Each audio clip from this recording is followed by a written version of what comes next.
Hi friends, welcome to my channel. ఈరోజు నేనైతే మామిడికాయ పులిహోర చేస్తున్నాను. ఈ వేసవకాలంలో మామిడికాయల సీజన్ కదా, పులిహోర చేసుకుంటే చాలా బాగుంటుంది ఫ్రెండ్స్. పుల్లగా మనం ముందుగా చెక్కుకిని తురుముకోవాలి. ఇలా తురుముకోవాలి ఫ్రెండ్స్. హాఫ్ కప్ అయితే సరిపోద్ది. మామిడికాయ అయితే చాలా పుల్లగా ఉంది. నేను చేసే క్వాంటిటీకి హాఫ్ కప్ తీసుకున్నాను మామిడికాయ తురుము. ఇప్పుడు మనం స్టవ్ వెలిగించుకొని కడాయి పెట్టుకొని 2 స్పూన్ల ఆయిల్ అయితే వేసుకున్నాను. ఆయిల్ అయితే వేడయింది. హాఫ్ కప్పు పల్లీలు తీసుకోవాలి. స్పూన్లు తాలింపులు వేసుకోవాలి. శనగపప్పు, మినపప్పు, ఆవాలు, జీలకర్ర వేసుకొని కలుపుకోవాలి.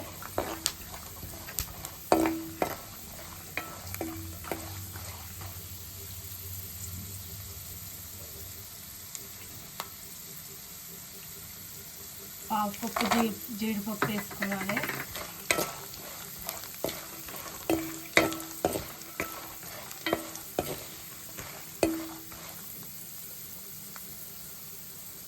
చిన్న అల్లం ముక్క తురుముకిని వేసుకోవాలి. పచ్చిమిర్చి వేసుకోవాలి ఫ్రెండ్స్. 4 ఎండుమిర్చి కూడా వేసుకోవాలి. కొంచెం కరివేపాకు కూడా వేసుకోవాలి.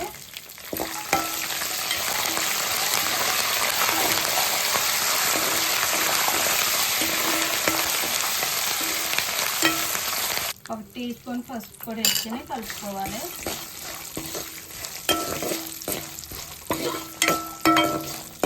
ఇప్పుడు మనం మామిడికాయ తురుము వేసుకోవాలి.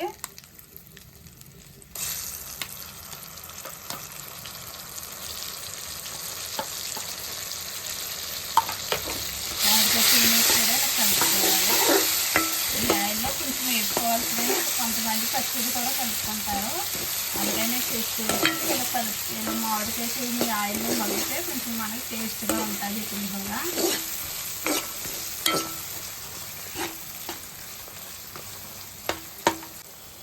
కొంచెం ఇంగువ కూడా వేసుకోవాలి.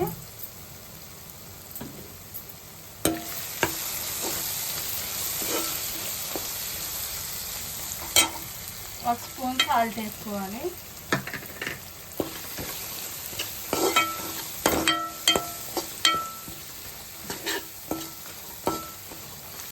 మనకి ఈ తాలింపు అయితే రెడీ అయిపోయింది ఫ్రెండ్స్. ఇంకా స్టవ్ ఆఫ్ చేసేసుకుందాము. నేను ఒక కప్పు రైస్ తీసుకున్నాను ఫ్రెండ్స్. ఇలాగ పొడిగా రైస్ ఇలాగ వండుకోవాలి. మనకి ఇలాగ ఉండాలి రైస్. చల్లారబెట్టుకోవాలి. ముందుగా మనం రైస్ వండుకొని చల్లారబెట్టుకొని ఇప్పుడు మనం కలిపేసుకుందాము. ఈ గుజ్జులో కలిపేసుకుందాము.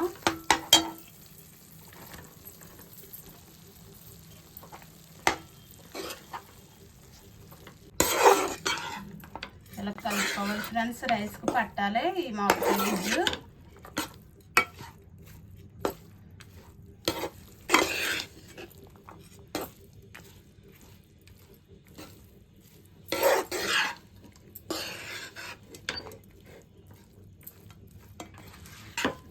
సాల్ట్ సరిపోయిందో లేదో చూసుకుందాము.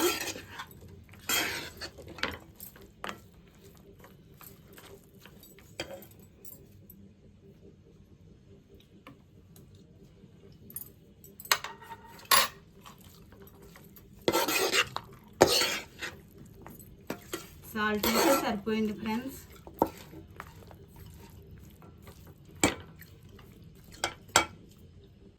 మామిడికాయ పులిహోర అయితే రెడీ అయిపోయింది ఫ్రెండ్స్. ఇలా చేసుకుంటే పుల్లగా చాలా బాగుంటుంది. చాలా టేస్ట్గా ఉంటుంది. మీరు కూడా ట్రై చేయండి. నచ్చితే లైక్ చేయండి, షేర్ చేయండి, సబ్స్క్రైబ్ చేయండి. Bye friends.